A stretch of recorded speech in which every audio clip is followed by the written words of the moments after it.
What's going on, YouTube? We're back with Shades. We're continuing our Let's Play of Lucid9.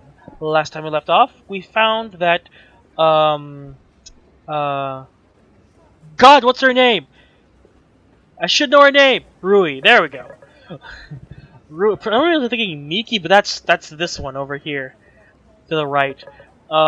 Rui was, like, unusually being really flirty today. I'm not sure if, like, this is normal for them, because it felt out of place. Well, not out of place. It just felt out of nowhere for them. So, like, I don't know. That was weird. Because, like, to me, it was like, why is she being really playful today? And really weird? And what's the point? But anyway, she kept doing that, and we carried her back to school. And now, lo and behold, it's none other than Mikisaki Kazuhaya standing at the gate, scrolling casually through her phone. This is going to be either really good or really bad. I don't know. We'll see. She seems completely oblivious to the throngs of students peering at her in a mix of admiration, jealousy, and contempt. Hooray! Welcome to snooty schools. I'll just get to class. Okay, never mind. We're not gonna have a confrontation here. I thought we were gonna have a confrontation. Wait, Rui and Misaki in the same area. Oh, perfect. Had to bring this needless drama to an end. Let's go say hi. Let's not. Well, while I'm carrying you, you go where I go. Then I guess I'm getting off. She disentangles herself and steps away, her weight evenly distributed on her feet. Are you being serious right now? Yeah, I am. I meant what I said yesterday, Yama. How's she supposed to know what to fix if you don't tell her? Because right now she doesn't even think that anything is wrong. First step is getting her to realize that. I don't really understand. Yeah, I kind of figured. It's okay, don't worry too much about it. I'm off to class now. See you late. Rui? Well, looks like someone got off her phone. This should be interesting. Oh no! Drama! It is you! How long has it been? You saw me yesterday, didn't you? You should have said hello. I was speaking with Yama yesterday about Patter. I was wondering if you'd like to create an account so we can keep... But Rui, after simply staring at her in silence, breezes away without a word. Still, she leaves Miki still grinning, holding up her phone with a half-formed sentence spilling out of her mouth. In touch? Rui? But Rui doesn't stop. She keeps marching right through the doors of the classroom building.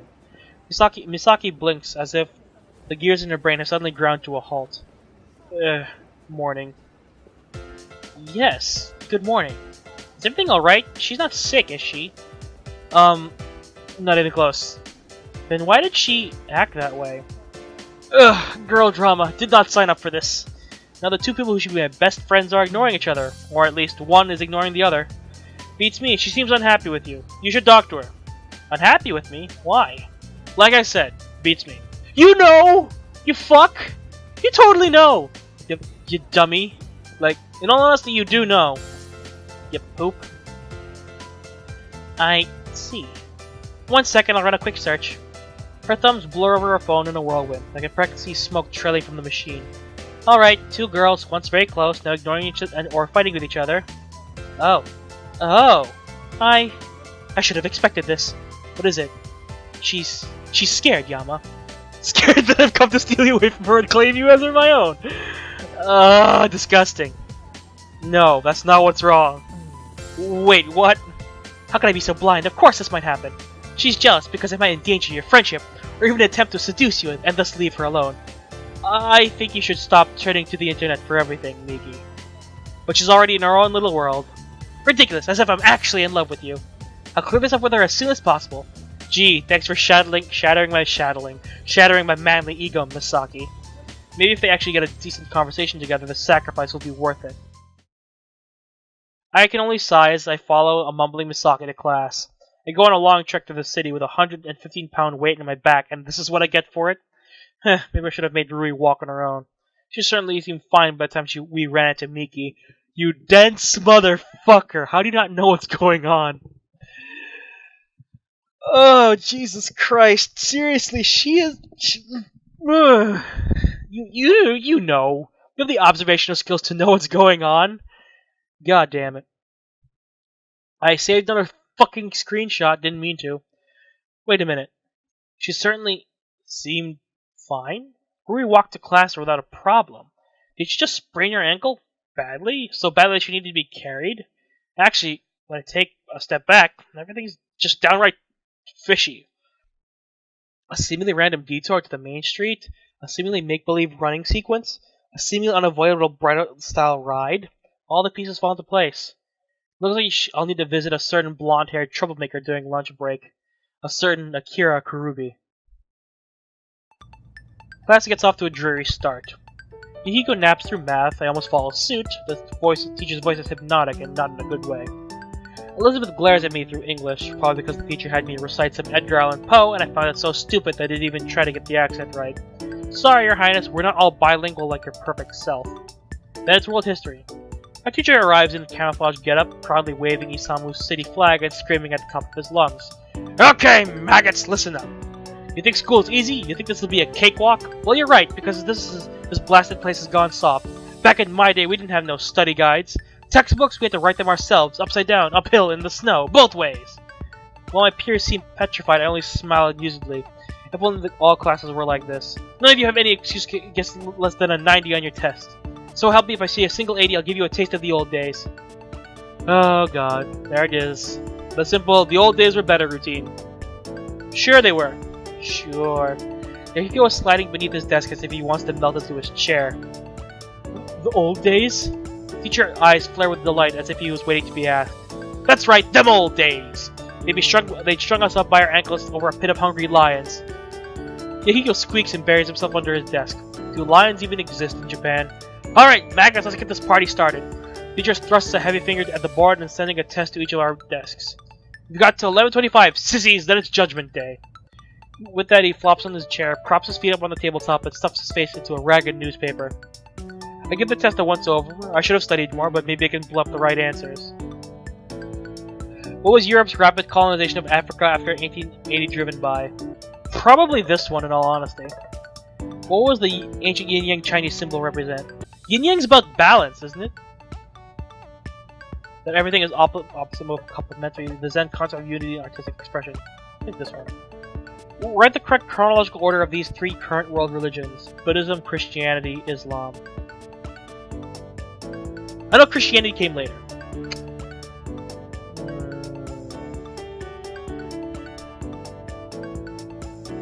I think it's Islam, Christianity, Buddhism. I don't remember exactly. I don't know my world history that well. What was the intention of China's Great Leap Forward? Just realized. I don't know! I have no idea!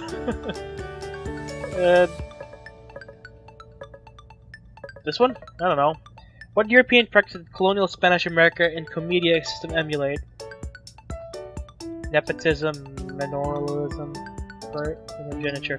I have no idea. That went better than I expected.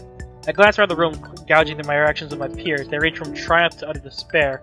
Surprisingly, Yahiko was the fastest writer of them all, trumping even Elizabeth out of curiosity. I still picking his test. Name, calling people names is rude. Date, I'm not dating anyone right now. List several ways the Russians prepared for the Cold War. There were really big coats and took medicine every 6 hours. Oh my god. Oh my god, that was... Describe how Hitler gained influence in Germany. They produced a lot of chocolate into the biggest candy factory in Asia. What? Where are these coming from? Is he for real? What a major event incited the Japanese capitalization during World War II, the nuclear bomb. Oh, he almost got this one right. Hiko. It's time for sign language. Your answer on question 3 is wrong. He grins and shoots me a thumbs. Oh wow, you dick! You dick. What major event incited the Japanese capitulation during World War II? This Rico movie. What the fuck? He raises his eyebrow at me. How's this? I nod encouragingly. Now all his answers will look dumb. That's more consistent. I return to my exam. The last question remains is a long essay. Elaborate on one of the following historical themes with at least 3 specific examples from covered material. 1. Subjugation of humanity. 2. Economic equality. 3. Role of religion in society. Well, this would be easy. I'll select the first option and start rambling about how everyone sucks and is unbelievably power hungry. This is the easiest essay I've ever written, finished with plenty of time to spare. After I did my test, I take a moment to evaluate my surroundings.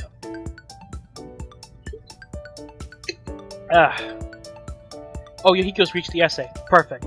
He selected the second option, the economic gap between wealthy and poor. Let's take a look. I believe that the solution to all the conflicts and stuff between rich people and poor people is that they should try to understand each other. Like, rich people need to realize the hardships of the poor and try to do something about it. And the poor need to understand that not all rich people are the same. That's all he pens before he turns in his test.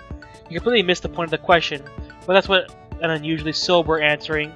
But that was an unusually sober answer considering he's, well, Yahiko. Rid of my entertainment, I stare into space and think about nothing as classes continue on. When the lunch bell rings, everything seems to happen at once. Misaka leaps to her feet, snatches up her backpack, and storms to the classroom door. I hurriedly tap her on the shoulder. Where are you off to? To track down Rui, of course. You sound like you're stalking prey. Who says I'm not? And obviously, with no intention of slowing down, she barrels out of the room with a single purpose. As she does so, a group of girls race into the room, crowding around Elizabeth. Is this you, Elizabeth? You won the art contest. Gosh, is there anything you aren't good at? That's such an amazing painting. You're so cool. Elizabeth smiles at her groupies, unusually gentle. Thank you. She coughs delicately. Sorry, my throat is feeling a bit dry. Oh, stay right there! I'll get some tea for you. Hurry up, don't keep her waiting. Elizabeth smiles in appreciation as the groupie sprints out of the classroom. The whole display just makes me want to gag. Then Masato comes roaring in. I cringe, expecting to get another sales pitch from the track team, but he crashes past me, grabbing one of my hapless classmates. You! Who? Me? You started a bitter family feud, you ignorant whelp. What? Oh, come on. What? I've never seen you in my life. You messed with my little bro. You messed with me. Come here. Masato seizes the student's ear and drags him into the hallway, leaving a trail of gossiping students in his wake. Huh, weird. Never knew Masato had a little brother. See ya, dude. What? Where are you going? See applicants from my amazing club, of course. Who interested in joining? It's called the Happy Club. Suddenly, I'm very glad I don't have other plans. I have other plans, my bad. Have fun with that. He only beams. I will. And with that, he promptly disappears. That was oddly hectic for an ordinary school day. Well, at least it's convenient. Now I'm left to my own devices. Excuse me. God. Alright, Akira, it's time to have a few words with you. I enter the cafe with laser focus, searching for the familiar head of blonde hair. I vaguely notice Yahiko gesturing excitedly to a few skeptical students, but I pass over them. After a few minutes of circling the cafeteria, I still haven't caught sight of my intended target. Supperoni, Sarge. Is this her song? Well then. Well, aren't you a cutie patootie? Well, I whip around and come face to face with the object of my search, a bright-eyed girl bubbling with energy as demonstrated by her tendency to bounce on the ball of her feet. Hey, Akira. It's been a while, Sarge. She calls me Sarge. I cannot but sigh. I could sense that the ensuing conversation will be a very long and difficult one. My name isn't Sarge. I never said it was. Then why do you keep calling me Sarge? Oops, god damn it, I meant to lower the volume. Because Sarge is short for Sergeant. She stops, as if that's an adequate explanation.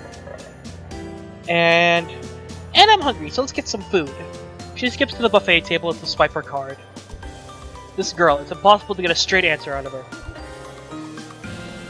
Akira is an interesting case. She and Rui joined drama club last year. That's how they became friends, or so they claim. It didn't take long for them to become close, and this year they're rooming together. Akira, well, if I had to describe her, I'd say she's free-spirited, doing her own thing, off in her own world, and she doesn't really associate with us much. Just Rui. She's a bit eccentric, though, I suppose, in a refreshing way. I suppose. And when we've gone on our food, Akira makes her way to an obscure corner of the cafeteria and digs through her bag, pulling out a green and white plaid blanket with a flourish. I present to you Annette Diana Hellenson the 17th? I crane my neck, trying to peek into her bag. Where? Here. She shakes the blanket. The blanket. Oh, don't be rude. How'd you feel if Annette Diana Hellenson called you the human all the time? Use your name. I'm not gonna go through all the efforts to spare the feelings of an inanimate object. She frowns at me, but gently lays the blanket on the floor. Don't come crying if Annette Diana Hellenson the 17th exacts retribution on you for the grave insult you just made. I'm sure I'll live. Akira only shrugs and settles on the blanket. A few students in the background send us bewildering glances. God, what? What? I took another screenshot on accident. Ugh. I guess the S button is for screenshot. Why do we sit at a table? Why don't we just sit on the ground? Chairs are meant to be sat on. So is the ground. I knew she was gonna respond like that. What? Fine, you sit on the ground, I'll sit at the table. Akira sighed and obligingly stuffed Diana Hellison the 17th back into her bag. You know, if Rui and I are like peas in a pod, you're like this awkward leaf that's growing really far down the stem. I see you all the time, but we never actually hang out. That's really not fair. You choose not to hang out with us. On second thought, I'm not sure if I'd be able to handle Akira on a daily basis. Ah, Sarge, I never said it was your fault. Right. I gather myself as Akira takes a seat beside me and starts to dig in. The ankle incident. Just ask her about the ankle incident, and this all be over. I think that's what it says. I took off my glasses for a split second, scratched my eye. Well, I was half right. Something interesting happened today. Don't pretend that you were. Did you pretend that you were cross-dressing judges? What? Guess not. Too bad. That would definitely have been interesting. Most brains have interconnected neurons, but I'm beginning to think that Akira's brain is structured without rhyme or reason. No, Rui tripped and injured her ankle. Oh no! Well, I don't think she actually injured it. She was running around in it just a few minutes later. Did you carry her? Yeah. Piggyback? Why does it matter? The healing power of true love, how I envy your bond. I love this girl, I love her. Shipper at its finest. You see, love is like antidepressants with herbal infusions. Most of the time people just get involved so that they feel good, regardless of the actual results. But sometimes if your bond is truly deep, it can actually physically heal you. Only sometimes though, maybe less than 0.0016%. I carried her bridal style, actually. Bridal style? 10 times the healing power! 10 times the bond! What the fuck? It sounds like an advertisement for love. 10 times the healing, 10 times the love. Akira. Like a covalent bond, or ionic depending on the properties. Her way of thinking is impressive, honestly. I don't even know how she makes these associations. Look, Akira. Can you give me a straight answer? The angle of an answer is irrelevant, since the anchor of an abstract concept and therefore not a subject to angles in the first place. Right. Did you have anything to do with Rui pretending to injure her ankle? I plead the 5th. Isn't that American? Oh right. I plead the 38th. I can only sigh at this. Akira definitely had something to do with it. If past examples are anything to go by, she probably formed an elaborate plan and managed to convince Rui to go along with it. Look, I know you're Rui's friend, but stop trying to matchmake us. Honestly, it's getting a little annoying. Just like how you pretend you don't notice Rui's feelings. I take everything about it again. I take everything back about I said about. Whoa! I take back everything I said about Akira being refreshing. She isn't refreshing at all. She's a meddler. Look, it isn't exactly your business. Can you just stay out of it? But it is my business, more than you might think. That sounds ominous. Still, it'll end up hurting Rui. Do you want that? Why would Rui get hurt? Just let me deal with it, okay? It's complicated enough. It doesn't have to be. This is just too much trouble. Look, Akira, what you're doing will only end up hurting Rui. If you just want to bug me, that's fine, but leave Rui out of it. I scoop up my dishes and leave the table before she has a chance to speak. Maybe it's rude, but I'm not encouraging any delusional fantasies regarding Rui and me. But I like the deluded fantasies. Anyway, I'm gonna end the part here today. I feel like it's a good place to stop, only because the scene changed, and I don't want anything to I hate it when it ends on awkward notes. Plus, I only have so much time to record today. I'll have more time to record later when I'm in college and I have actual downtime. But right around now, I'm prepping to go back, and I'm trying to get everything sorted and all things like that. Plus, I'm at home, and there's always interruptions during the day. But at college, I'll be able to actually schedule out anything on my own time and actually use weekdays and weekends to record. So there's that. So anyway, thank you guys so much for watching. If you liked this video, hit the like button. If you want to see more videos from me or from this series, subscribe button. And you're now exiting the Shadyverse. My name's Shades, and you're now going to the end card. See you guys later.